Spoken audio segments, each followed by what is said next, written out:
नमस्कार, मैं हूं दीपक कुमार और आप देख रहे हैं वीएन न्यूज चैनल। आज हमारे स्टूडियो में निर्दलीय प्रत्याशी मुकेश कुमार कसेरा आए हुए, रखेंगे जनता की बात। जब मुकेश से मेरी बात हो रही थी तो उन्होंने कहा कि मैं खुद नहीं खड़ा हूं, ये जनता की तरफ से मुझे खड़ा किया गया है और जो सवाल आपका है उसका जवाब भी जनता देगी। तो मुकेश जनता की तरफ से प्रतिनिधित्व कर रहे हैं विधानसभा को। अभी कल 3 बजे शायद समाप्त हो जाएगा जितना प्रचार प्रसार है, लेकिन उससे पहले धुआंधार जिस तरीका से मुकेश ने प्रचार प्रसार किया है, तो आम आवाम की नजरों में, आम आवाम के दिमाग में, आम आवाम के जहन में बात अट चुका है कि एक नौजवान जो बहुत नीचे से ऊपर आया है वही कुछ कर सकता है। पैसे वाले तो इस इलेक्शन में आपने काफी देखा होगा, लेकिन एक ऐसे नौजवान से आपको रूबरू करा रहे हैं जो बहुत नीचे से ऊपर आया है। मुकेश जी, आपके मेरे स्टूडियो में बहुत बहुत स्वागत है। आप चुनाव लड़े, चैनल की ओर से आपको बहुत बहुत बधाई। पहला सवाल मेरा आपको मुकेश जी, आज 25-25 लोग का नॉमिनेशन हुआ और इतने भीड़ में भी आप इतना दमखम के साथ यहाँ डटे हुए हैं, और कैसे आपको लग रहा है कि चुनाव में हम लोगों को परास्त कर देंगे? क्या सोच के आप मैदान में आए?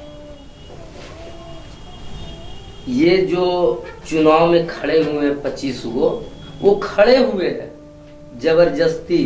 कोई टिकट खरीद के खड़े हुए हैं, कोई अपने आप खड़े हुए हैं। हम वैसे नहीं खड़े हुए, हम कोई नेता नहीं है।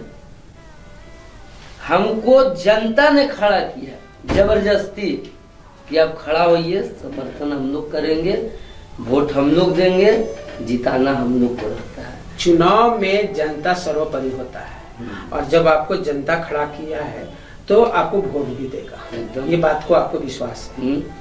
अब सवाल होता है मुकेश जी की हजारीबाग में कई वर्षों से यहाँ भी कई विधायक, कई सांसद रहे, लेकिन हजारीबाग की जो मूल समस्या है ये आपके नजर से दूर नहीं होगा। आप उससे रूबरू होते होंगे प्रत्येक दिन। 2-3 चीज पर हम आपको सवाल कर देते हैं, क्योंकि ये सवाल मेरा नहीं, ये जनता का सवाल है।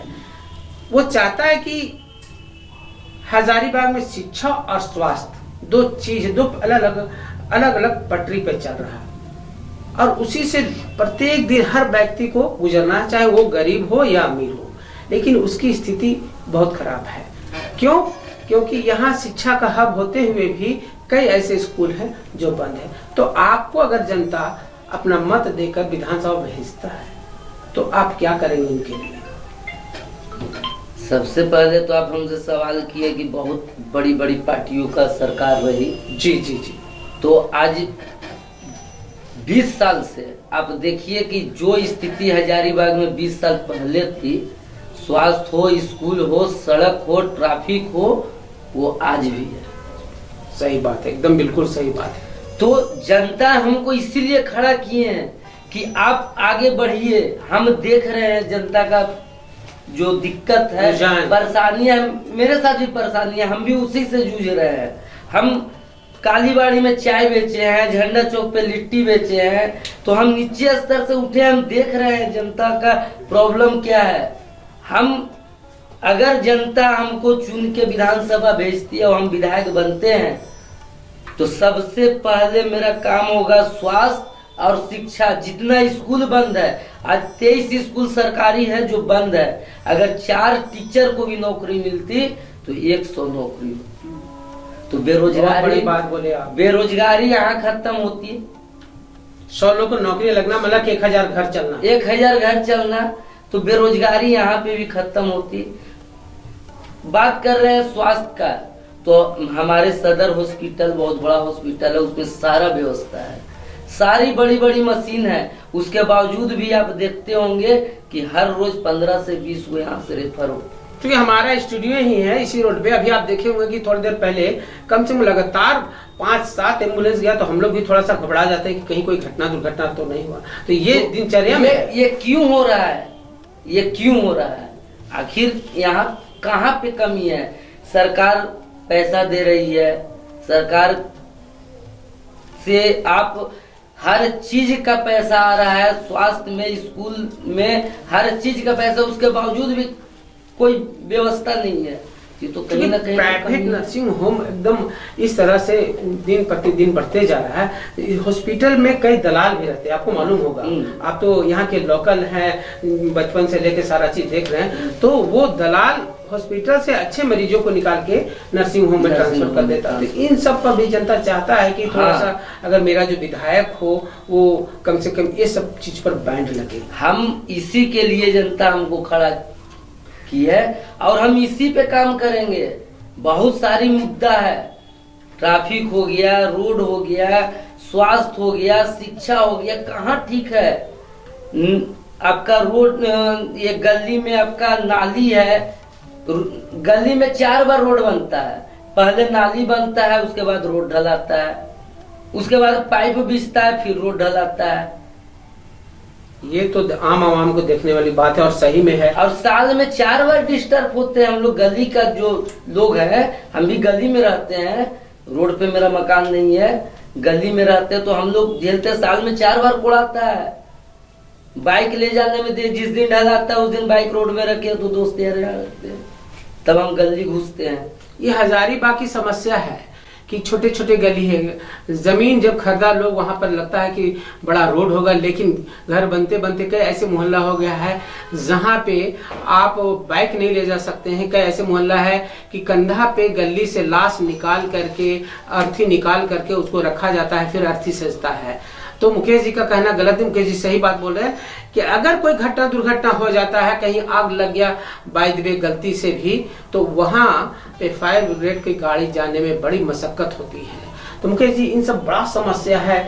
हजारीबाग के जो छोटे छोटे गली है, पहले हम लोग देखते थे कि जब ट्रेन से या बस से जाते थे तो बिहार में ऐसा कुछ देखने को मिलता था। अब हजारीबाग में भी जब इतना विकसित हो गया है हजारीबाग, उसके बावजूद भी ये समस्या का समाधान कैसे होगा? समाधान होगा तो इस पे नजर कौन डालेगा? बड़े बड़े लोग यहाँ खड़ा हो रहे हैं, उनको गली में नहीं घुसना है, रोड में नहीं चलना है, सरकारी हॉस्पिटल में नहीं जाना है, तो उन लोग को नहीं ना पता चलेगा। हम लोग झेलते हैं, हम लोग जाते हैं, हम लोग रोड पे रहते हैं। अभी आप देखिए नगर निगम सफाई कर्मी जो हड़ताल किए थे, उन लोग 30 दिन नाली साफ करता है, रोड साफ करता है और उसको पेमेंट नहीं मिलता है। दुर्भाग्य की बात है। 10 साल 12 साल से उन लोग काम कर रहा है, अभी तक उन लोगों को परमानेंट नहीं किया गया है।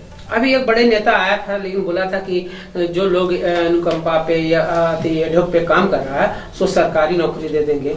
ऐसा वोट लेने के लिए लोग बोल रहा है, लालच दे रहा है कि रियल में ऐसा कर सकता है। 5 साल पहले भी तो ये बोल सकता था। आज 5 साल पूरा हो गया, जब वोट लेना है, मैया योजना, गोगो योजना, ये 5 साल पहले भी हो सकता था, जीतता और तुरंत ये सब निकालता। 5 साल कम से कम मिलता तो जनता को।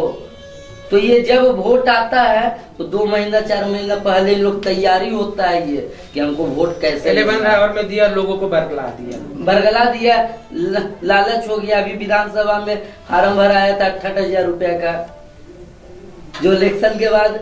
तो आप भी जब विधायक बनेंगे और आपको भी प्लान तो बनाना पड़ेगा उसी टाइप से जैसे वो लोग प्लान बनाए। हम नेता ने प्लान नहीं बनाएंगे, हम जनता के साथ 30 दिन सामने खड़ा रहेंगे। 30 दिन मेरा जनता दरबार लगेगा, हर पंचायत में लगेगा। हम अपने घर पे नहीं लगाए कि घरे आइए, अब खड़ा रहिए, हम नहा रहे हो, तैयार हो रहे, नहीं। मेरा टाइमिंग रहेगा, हम जनता के बीच पहुंचेंगे, जनता का समस्या देखेंगे, प्रॉब्लम देखेंगे और उस पे अमल करेंगे और काम करेंगे। हम लोग घर में रहने, मेरा एसी रूम नहीं है कि हम सुतल रहेंगे, नहीं। हम लोग काम करने वाले हैं, हम लोग मजदूर टाइप का है, हम लोग दौड़ के काम करेंगे। मुकेश जी का जो बात है ये बड़ी गहराई से बोल रहे हैं। शायद ही ऐसा कोई कैंडिडेट होगा अभी कि इस तरह का बात, जो जेन्युइन बात है, जो एकदम जड़ से बात है, वो कभी किसी के मुंह से सुने नहीं होंगे। उनका एक मैनिफेस्टो होता है, अपना मैनिफेस्टो कई लोग मिलकर बनाते हैं और जनता के सामने परोस देते हैं, लेकिन इनका मैनिफेस्टो इनका दिल से निकला हुआ शब्द ही है। हम काम करने के लिए उतरे हैं, हम काम करेंगे।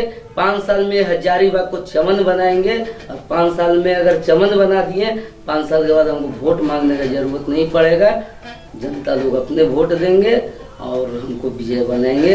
और अभी हम विजय बनेंगे और विधानसभा पहुंचेंगे, ये उम्मीद है, और जीत के आएंगे और जनता जनार्दन के बीच में पहुंचेंगे। मैं मुकेश कुमार कसेरा, हजारीबाग, विष्णुपुरी। मेरा चुनाव चिन्ह है बांसुरी छाप। क्रम संख्या 17 पे वोट दें, अपना आशीर्वाद दें और विजय बनाए। विजय बनाकर अब विधानसभा भेजे, हमको काम करने का मौका दे, हम काम करेंगे। कष्ट दूर करते लोगों के मन को मोहते हैं, विधायक ऐसे होते हैं, विधायक ऐसे होते